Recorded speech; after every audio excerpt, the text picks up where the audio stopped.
while Michael Chandler came close to earning another first-round win this evening in Houston. His title aspirations were ultimately put to bed early in round 2 after do Bronx cracked him with a big right hand. The Brazilian quickly pounced on the opportunity and promptly put Chandler away with follow-up strikes. Chandler attended tonight's UFC 262 post-fight press conference, where he issued the following statement on his disappointing setback to Oliveira. "I feel like I'm right where I am supposed to be. I do. I was just enjoying the moment. Enjoying having the fans back. I love fighting with the fans," Michael Chandler said. "I loved being in there with the fans. This is one of the reasons why we do what we do. Because the people that buy the pay-per-views, the people that show up to the events, the people that cheer or boo, you know, talk trash on Twitter, whatever, it doesn't matter. The highs, the lows, the happy and everything in between. The fans make it what it is. I just felt like I was in the right moment. A smile was on my face again. I feel like I am fighting on borrowed time still. You know, there was moments in my career where I never thought I'd end up here. I never thought that the door would open. And now it has, and the first one was the highest of highs and this one's. It is not the lowest of lows. Because Charles Oliveira is a world-class fighter, and fighting for the UFC title is a world-class opportunity. But as my son knows, every young man falls but every young man gets back up. The sun will rise tomorrow when I fly home without the belt. We've got some explaining to do, but we're going to figure it out." You blocked GSP from boxing Oscar De La Hoya, and that you made a move for Jake Paul. Oh my God, don't even ask me about these idiots. Who gives a shit? Does anybody give a shit? I guess they You do? Yeah, I don't give a shit what they think. You think I care what Triller thinks? No. Are you sick and tired of them mentioning UFC? I don't even take their calls. This idiot calls me every day. Texts me every day. Please answer my call. Please talk to me. Why won't you talk to me? Because I don't give a fuck about you. Do your thing. Leave me alone. Go fucking do whatever it is you're doing. Knock yourself out. I could care less. Yeah, I have no interest in talking to any of those idiots. They can do their thing. Do your thing. Stop talking about me. What do you give a shit what I'm doing? Go do your thing. At some point, is it getting annoying that they only seem to ever talk about UFC fighters and UFC talent? Oh, I get it, but yeah, get out of here. What are you doing? I don't even know what you're doing. What is this thing you're trying to build? What are you doing? You know, and why are you talking? What do I have to do with it? What do I have to do with it, or my guys? Do your thing. What are you doing? Are you starting an MMA organization, or you know? And then you got Oscar, this fucking idiot again in the car that night. Come with us and make more money than you've ever made in your life. We heard that before. Chuck Liddell's here tonight. Grab him, ask him if he made more money than he ever made in his whole life when he went with Oscar De La Hoya. You know what I mean? But you guys keep asking me about these idiots. You guys know they're a fucking joke, but you keep asking me about them when you know they're a joke. You know this is bullshit. You know they're all full of shit, and you know what I mean? But this is what you want. You want me to do this, and I tried not to do it, and I can't help myself. But I don't care what they're doing.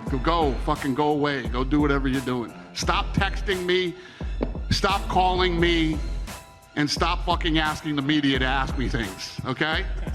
Beat it. Get lost. Tony Ferguson taking to his social media following his UFC 262 loss to Dariush. Ferguson issued the following reaction to what was his third straight lopsided loss inside the octagon. Following this loss to Dariush, it's difficult to say what is next for Equalizer. He is still ranked in the top 10 at 155 pounds, but after losing his last 3 fights in such a one-sided fashion, it's basically impossible to call him a serious title contender anymore. After getting pieced up on the feet by Yachty, and then completely out-grappled by both Oliveira and Dariush, it feels like Ferguson is on a serious decline and is just not the same fire. It will be interesting to see what the UFC does with Ferguson next. It's possible he could fight someone else in the top 10 and try to bounce back, or it's possible the UFC could match him up with someone outside of the top 15 and see if they can build a new prospect off of him. Otherwise, there is always the chance that the UFC could release Ferguson, too. Actually, I'm really jealous of you. You got a lot of hair. It's going I really don't like guys that got hair, you know. Shit. I really don't like no guys that like hair. Fuck y'all.